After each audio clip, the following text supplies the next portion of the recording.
शेतकऱ्यांच्या संदर्भात देखील या ठिकाणी विषय आला की तुम्ही अनाउन्स केले, पैसे मिळाले नाहीत, पैसे दिले नाहीत। खरं म्हणजे आपल्याला कल्पना आहे की या ठिकाणी आपण 32,000 कोटीचं पॅकेज जे घोषित केलं होतं, या 32,000 कोटीच्या पॅकेजमध्ये त्या ठिकाणी 10,000 कोटी हे इन्फ्रास्ट्रक्चरचे होते, 2,000 कोटी आपण नरेगातनं देणार होतो आणि बाकी सगळी थेट मदत होती।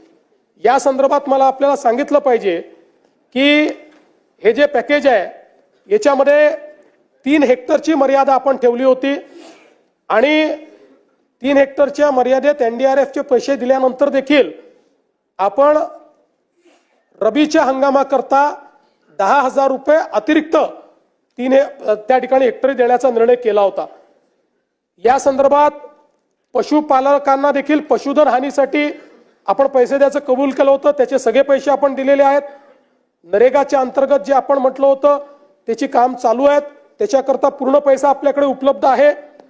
अतिवृष्टीमुळे ज्या बुजलेल्या सिंचन विहिरी होत्या त्याच्या कामाकरता 30,000च्या मर्यादेपर्यंत आपण जे पैसे द्यायचे होते 27,000 विहिरींच्या दुरुस्ती करता ते 80 कोटी रुपये आपण उपलब्ध करून दिलेले आहेत। सार्वजनिक उपयुक्त सुविधा, विद्युत खांब, रस्ते, इमारती, लघु व मध्यम तलाव आणि दुरुस्ती पुनर्बांधणी या कामांना आपण पैसा उपलब्ध करून दिलेला आहे आणि त्यातल्या काही कामांना आपण हे सांगितलंय की तुम्ही कामांची सुरुवात करा, आम्ही पुढच्या बजेटमध्ये किंवा त्याच्यामध्ये त्याच्याकरता निधी उपलब्ध करून देऊ। त्यामुळे तेही काम आपण झालंय आणि सगळ्यात महत्त्वाचं की जे आपण शेती पिकाच्या नुकसानाकरता, शेतजमिनीच्या नुकसानाकरता जे पैसे दिले होते आणि बी बियाणाकरता जे पैसे दिले होते त्या संदर्भात 2 GR आपण काढले होते। एक पहिला GR आपण काढला होता 10,516 कोटीचा, दुसरा आपण त्या ठिकाणी GR काढला होता 9,611 कोटीचा।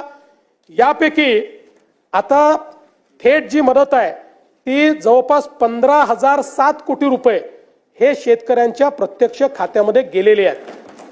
आणि आकड्यामध्ये सांगायचं झालं तर पिकाचे पैसे 92 लाख शेतकऱ्यांच्या खात्यामध्ये गेलेले आहेत आणि इथे सांगण्यात आलं की 10,000 रुपयाची घोषणा केली पण ते गेले नाहीत, ते 10,000 रुपये 91 लाख शेतकऱ्यांच्या खात्यामध्ये गेलेले आहेत।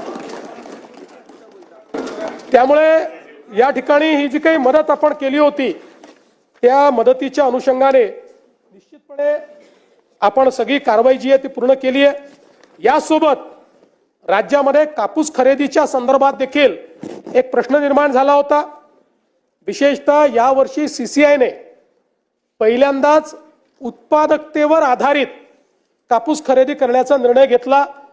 त्यामुळे काही ठिकाणी सरासरी उत्पादकता ही 12 क्विंटलची आल्यामुळे शेतकऱ्यांचं नुकसान होत होतं।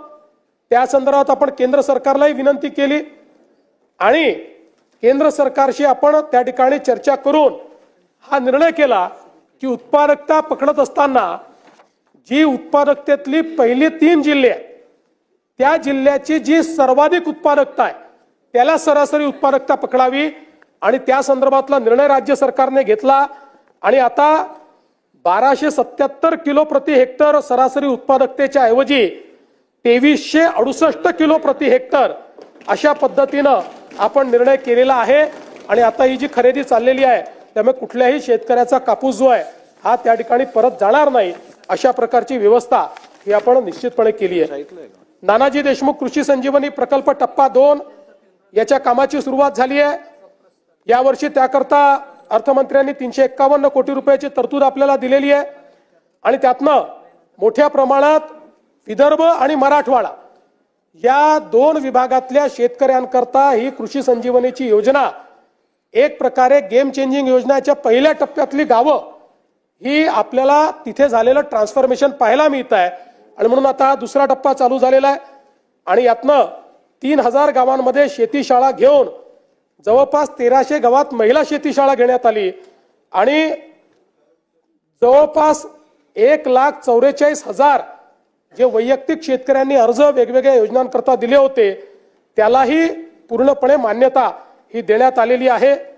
जवळपास 4,926 ग्रामपंचायतीमधल्या सरपंचांचं प्रशिक्षण करून आणि 6,332 कृषीताईंची निवड करून आपण 5,831 गावाचं सूक्ष्म नियोजन आराखड्याची प्रक्रिया पूर्ण केली आहे आणि त्याला वर्ल्ड बँकेच्या माध्यमातून आपण या योजनेतून पैसा देतोय.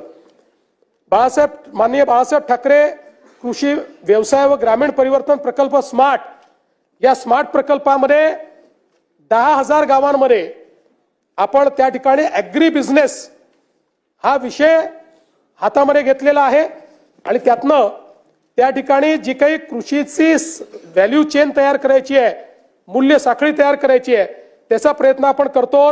7.5 लाख शेतकऱ्यांना याचा फायदा होणार आहे आणि या अंतर्गत मायक्रो प्रोसेसिंग असेल, गोदाम असेल, प्रक्रिया उद्योग असेल, मिल्स असतील, अवजार बँक असतील.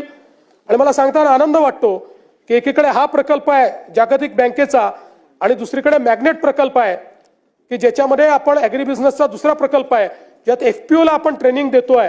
याचा परिणाम असा आहे की मध्यंतरीच्या काळात आम्ही काही FPOची इंटरॅक्शन केलं, त्यातल्या एका FPOने आता जवळपास 100 कोटीची उलाढाल ही त्या ठिकाणी पूर्ण केलेली आहे आणि म्हणून मायक्रो प्रोसेसिंग मध्ये आता मोठ्या प्रमाणात हे कार्य देखील आपल्या राज्यात चाललेलं आहे.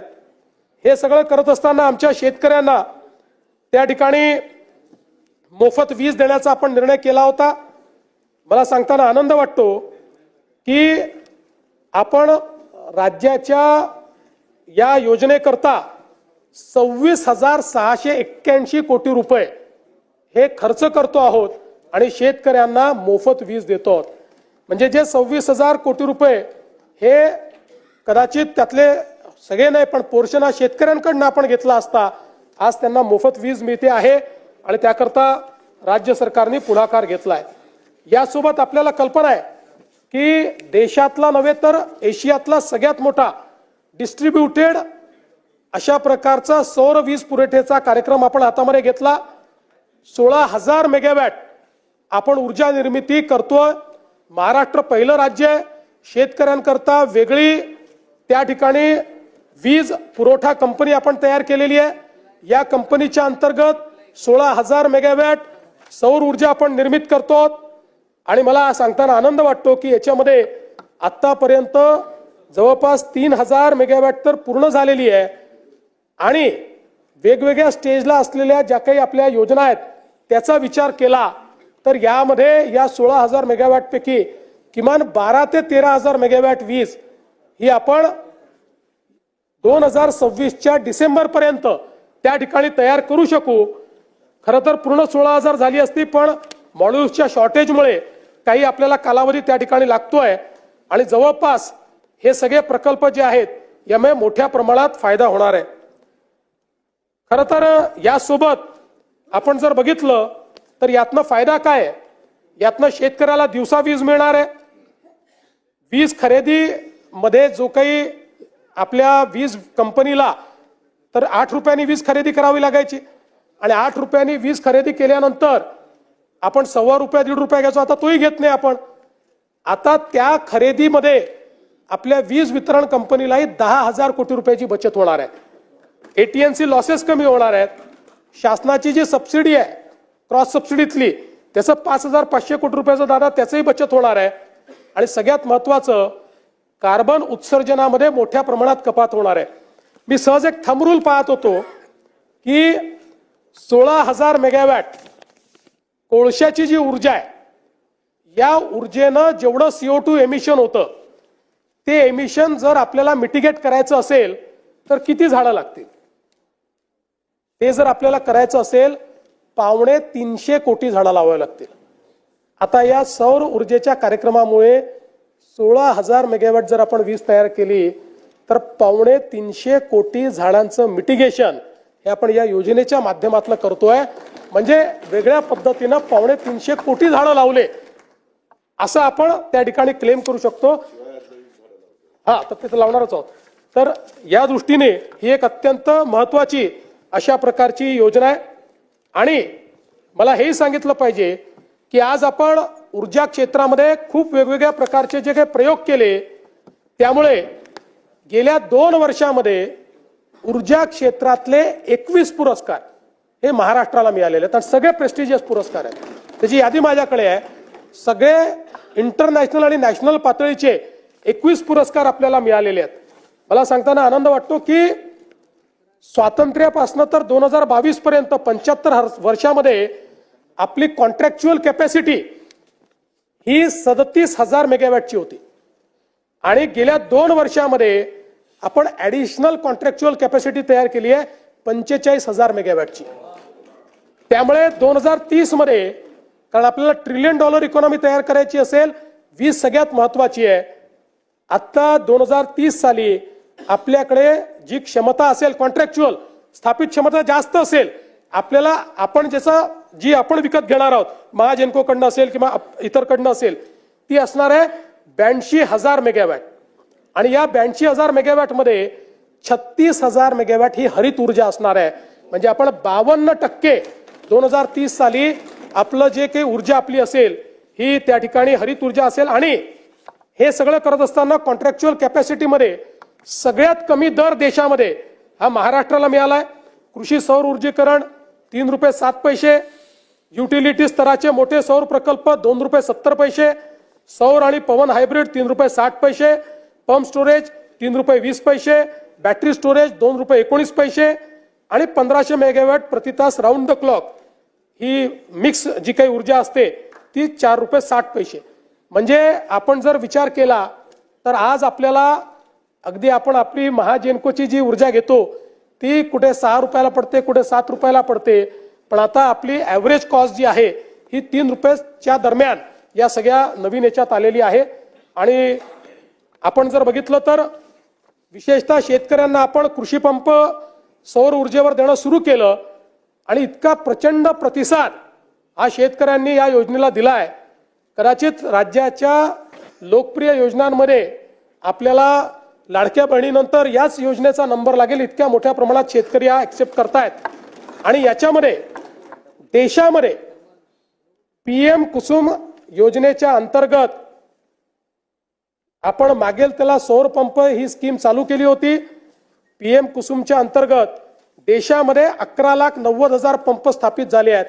या 11,90,000 पैकी एकट्या महाराष्ट्रामध्ये 7,38,000 पंप आपण स्थापित केले आहेत। हो। आणि हे देखील आपण लक्षात घेतलं पाहिजे की हे करत असताना आपल्यापैकी अनेकांना आठवत असेल, विदर्भाचे तर सगळे जे सदस्य आहेत की अनेक वर्ष आपल्या चर्चेचा भाग होता पेड पेंडिंग। 4 वर्षाचे पेड पेंडिंग आहे, 4 वर्षाचे आहेत, 5 वर्षाचे आहेत। आपण वर्षाला सगळ्या महाराष्ट्रात नेऊन 70-80 हजार पंप लावायचे। आता आपल्या महावितरणने नवीन रेकॉर्ड केला, गिनीज बुक ऑफ वर्ल्ड रेकॉर्डने आपल्याला जगातलं हायेस्टचं सर्टिफिकेट दिलं। एका महिन्यात 45,911 पंप आपण लावले एका महिन्यामध्ये। आणि मोठ्या प्रमाणात यातनं शेतकरी खुश आहेत। मी स्वतः शेतकऱ्यांशी इंटरॅक्शन केलं, आपणही करू शकता। आणि अनेक जे संभ्रम होते ते संभ्रम तुटून पडतायत की मग पाणी येईल का। आता दिवसा पाणी येत असल्यामुळे शेतकऱ्यांना त्याचा फायदा आहे। आणि एवढंच नाही तर त्याच्यामध्ये आता नवीन आपण काही इनोव्हेशन्स केले। काही कोल्हापूर जिल्ह्यातनं आमच्याकडे मागणी यायची, आमच्या सुधीर भाऊंची सारखी मागणी असायची की आमच्याकडे नदीतनं डायरेक्ट पाणी घ्यावं लागतं। आता सुधीर भाऊंच्याच ठिकाणी आम्ही एक नवीन प्रयोग केला आणि याच्यामध्ये फक्त एक बूस्टर पंप लावला। अतिशय चांगल्या पद्धतीनं पाणी आलं आणि तिथल्या शेतकऱ्यांनी मला आणि सुधीर भाऊंना धन्यवाद देण्याचा व्हिडिओ देखील त्या ठिकाणी पोस्ट केलाय।